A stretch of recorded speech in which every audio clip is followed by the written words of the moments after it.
Hi, it's Abbey Dyer-Amonette, female entrepreneur and success strategist, and welcome to another episode of the Lead with Positivity Vodcast, where every week we talk to incredible female entrepreneurs who are doing big things in their communities and putting their big ideas into action. Today, we're going to talk to Karen, and let's jump right in.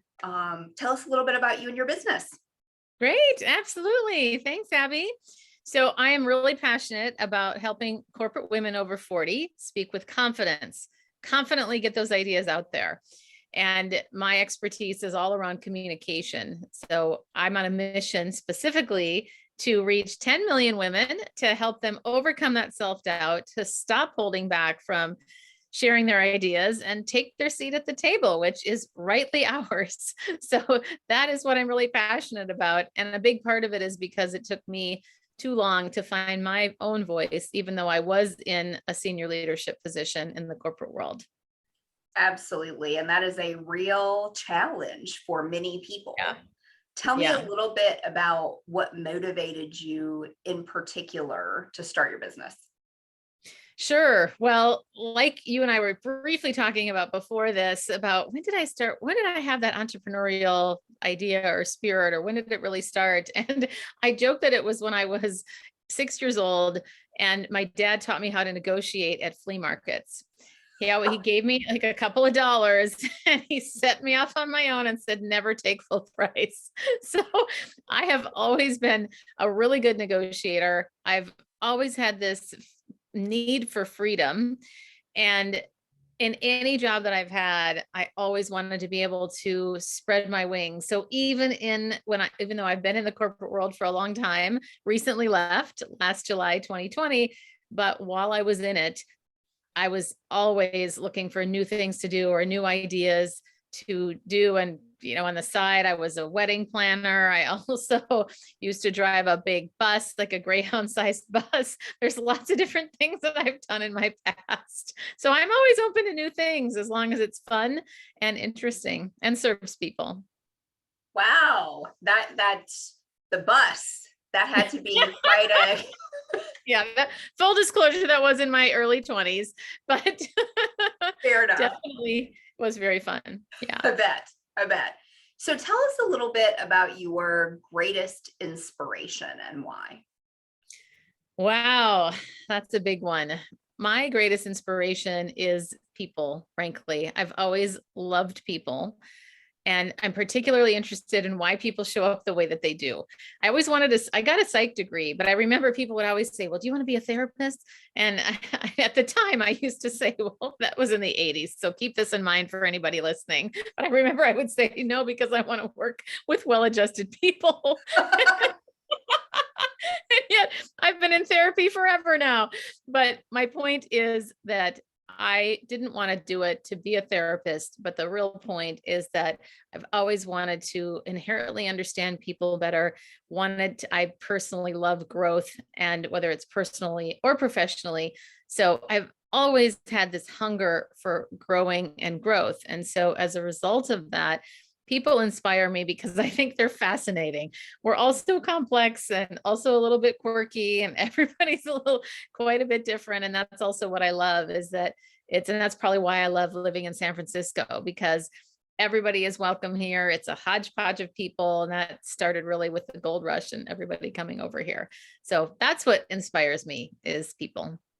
Absolutely. Well, and I think a lot of women that are in coaching, consulting type businesses that have decided that that's really what drives them, what gets them up every day. It really is about the people. It's about making a difference. It's about being of service. Yes. How about, tell us a little bit about your biggest challenge as an entrepreneur? Oh, as an entrepreneur, specifically, the ups and the downs, the highs and the lows. I mean, the highs are great, but the lows can get you down sometimes and think, how am I going to do this? I remember just 6 months ago, I thought, I need to get a job. What am I doing? And then the next day something happens and all of a sudden I'm going, I love my work. I love my work. So I'd say that on one hand, the unknowns are the most challenging, especially financially. And yet at the same time, I find it absolutely exhilarating. It's like the hunt for me, even though that's not exactly, I like to think more of I'm attracting business rather than hunting it down. But the idea of connecting with people to build more relationships, to simply then just see who could I serve. I mean, it's not to me about convincing people with a hammer to pick me. It's more saying, here I am, I'm available. This is what I offer. And if it's a fit, great. And if it's not a fit, then it's somebody else's gig. Absolutely. And I think that's really important as we all try to establish ourselves. That building of authority is incredibly important. Yes. How about your biggest win as a female entrepreneur? Oh, recently, I got to share this one because I'm really proud of this and I want everybody to do the same. So before COVID in March, that was actually before I quit my job too. I got a gig with a large company for a nice sizable amount of money for a coaching gig with them. And it was for one person. And then COVID happened and they decided to skip it. And then of course, every few months, like, I'm still here, a few months, I'm still here. And I almost gave up. And a year and a half later, they resurfaced and wanted me to work for them. I went back and I looked at my contract and I thought, oh my gosh, like what was I thinking back then?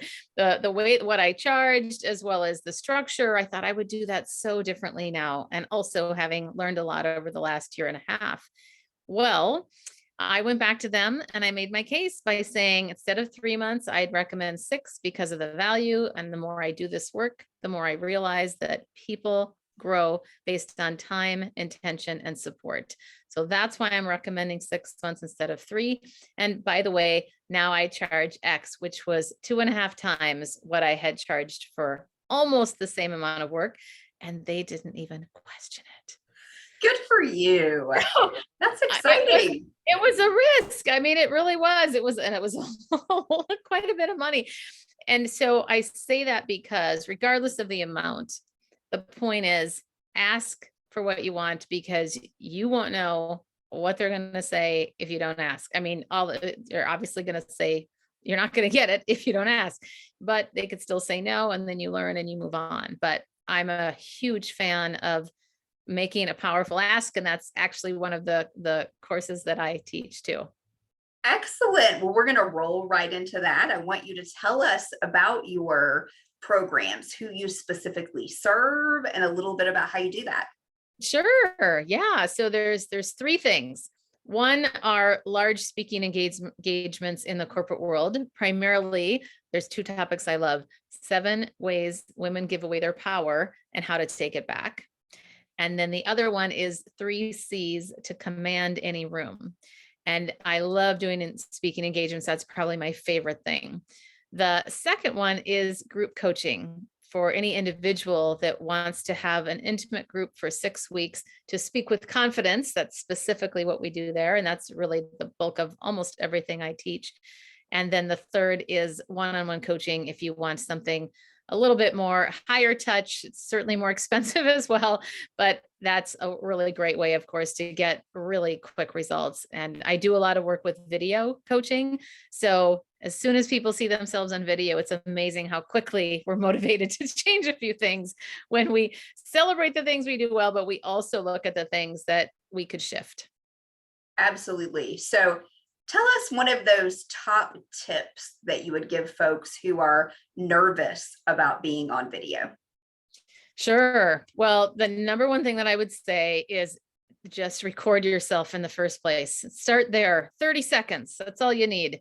And then watch it back. That's the most important thing. I know I just said, well, just start there. But step 2 really has to be there because, and I always joke that people say, well, I don't want to watch myself. But the irony is everybody's seeing you. They are seeing you every day. So why wouldn't you want to see how people see you? Because then you can actually do something about it rather than just living in ignorant bliss. But figuring out, well, what are the things that I do well? What could I do better? So I would start with that first. And I get the nervousness. Believe me, I don't like watching myself either. but I have learned the value of it. And what I would suggest that you watch it back with someone else. Ideally, if you can get a coach to watch it with you, that's also something that I do, shameless plug there. But most importantly, when you watch it in relationship with somebody else, you'll have support. You'll probably get some great encouragement and feedback from someone else that's watching it. And that will hopefully motivate you to do it again. And then you do it again and again. And suddenly you get so used to it, it's not a big deal.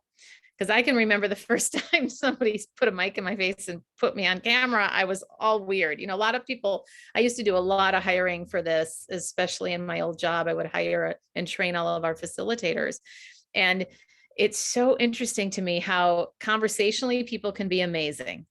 And then you get their video and they're like, hello, I am Karen Laos, and this is about me. And I don't mean to be too, I don't mean to make light of it in a mean way. All I want to say is we want to make sure that we bring out our wonderful personalities in video, just like we do when we're having a casual conversation. Because the other thing I like to say is there really such a thing as public speaking or private speaking, I should say? Because unless you're talking to yourself in the shower or in the car, we are always speaking publicly. So we need to change the narrative and we can't think, oh, I'm going to do this. Like, I'm going to stop saying, just for this situation. Or sometimes people will say, well, Karen, I haven't had a presentation in a while. I haven't had a chance to practice. And I always say, have you opened your mouth in the last week? Anytime you open your mouth is an opportunity to practice. And that's really my biggest passion, is helping women confidently communicate their ideas in any situation so that they don't have to compartmentalize the habit. Because if we practice it every day, then we're going to have it at the ready when we actually have a higher stakes situation. Absolutely. I remember one of the biggest struggles for me when I went into senior leadership was the fact that you're then in a meeting with all of those other senior leaders. And it's been years for me now at this point, but it was intimidating. Sure. Right? You didn't want to say the wrong thing. You didn't want to sound foolish. So, I mean, it really does take time, right? And experience. And I love the tip of recording yourself, right? And then listening to it back. And it really is practice. I have found that both with video as well as with public speaking or presentations. For me, it's been practice, practice, practice. If I'm getting ready to do a presentation, you feel so much more comfortable, right? When it's actually time to do it. Exactly. Well, and the cool thing is, on a scientific level or physiological, however you want to say it, I'm not a scientist, but the fact is our subconscious mind doesn't know the difference between what's real and what's not. And that's why role plays are so effective. And that's what's so fun about it, because when you do it once, then your body goes, or your brain goes, oh, I've been here before. Yes. And then it's a lot easier. Absolutely. Absolutely. So I think for me, when I kind of pull that apart a little bit, some of that is mindset. So tell me a little bit about how you define a success mindset. Oh, wow. Well, to me, a success mindset is being free. And what I mean by that, and this is really my journey of getting to the point where I could be free, or I am free of being dependent upon what other people think of me. I used to be so worried about saying the wrong thing, people judging me. I mean, at the end of the day, it's really people thinking that people won't accept me and they'll reject me, even if I share something that's unpopular or if it's not perfect enough, God forbid. And, a lot of that stuff is from my past. But the point being that once I realized, like, I'm not going to die, and actually people respect me more when I speak up more, I really felt this incredible freedom. And I thought, I want to help women do the same. I love that. And I love that we are all so concerned about rejection, right? And you worry about it so much. And the amount of times that actually happens is much lower, right? Than you work yourself up to worry about. But that really is a confidence challenge for a lot of women. So How about you've made the shift, right? From corporate to entrepreneur, and I think back and then back. Yeah, twice. Yep. Yep. So tell me a little bit about how you stay motivated. Sure. Boy, well, I have to say that my clients keep me motivated. First, well, twofold. I would say at first it was really about my calling, and I believe my calling is a much bigger thing than work. It is really what I feel like I've meant to do on the earth. And a lot of that comes also from my faith in God and really believing that God has a plan and a purpose for me and everybody else on the earth. So that keeps me going in general. Foundationally, I would say my faith. And then as the more, what's been so amazing, I mean, just so like it's blown me away, is the amount of women that have thanked me. And even people, sometimes I'm on social media every day, and every once in a while you just think, gosh, is anybody even reading this stuff? Then I'll get a comment, or I'll get an email from someone, and it's just it. And I feel like it's just happening more and more because I'm getting more visibility now. And just now, it's been a little over a year, and it's been absolutely humbling and mind blowing to think that I could be making a difference in someone's life, not just, oh, feels good, but actually tangibly they are stepping into their confidence, and that there's nothing more rewarding to me than that. So that's why I keep going. I love that. And it really is true. You're posting, you're doing videos, you're doing lives. You touch people, right? Whether they comment or they like, or there's any reaction at all, there are people that you're touching, even though you're not getting that reciprocal sort of response, right? Yes, And it makes a difference. exactly. All right. How about one last piece of advice that you would give other female entrepreneurs? Yes, trust your gut. For too long, I didn't do this, and it cost me. It's definitely an emotional thing for me because it really did. I missed a lot of opportunities, even though I felt like I knew this, and then I would just hold back, and then the opportunity would go. So I can still remember many years ago now when I was in a performing group, and I traveled around the world for 4 years in different countries. Wow. And at the very beginning in the staging process, where there was 100 of us that were in this show, the producer realized he didn't have he had missed assigning a part for a speaking thing that happened at every show. And he said, does anybody want to volunteer? And I immediately wanted to, but I waited too long, just a few seconds, and the person next to me did, and she got the part the entire year that we traveled together. And I always remember that because I can still remember sitting on stage in my sweats and just wanting to say yes. And then I didn't. And I mean, clearly that was one simple moment in time, but even as a senior leader professionally, I definitely missed out on opportunities. So I don't want that to happen to anybody. That is great, great feedback for folks. So Karen, tell people where they can find you. Yes. Well, I have a podcast and a Facebook group that has the same name, and that is Ignite Your Confidence with Karen Laos. My last name is spelled Laos, and you can reach me in either of those places. I'm also on all the social media channels, but also if you'd like to email me directly, it's Karen, Karen, at KarenLaos.com. Fantastic. And we will make sure that all of that is in the description information.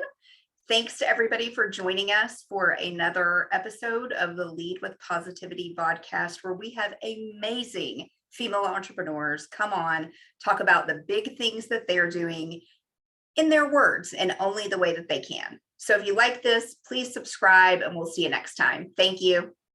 Thanks.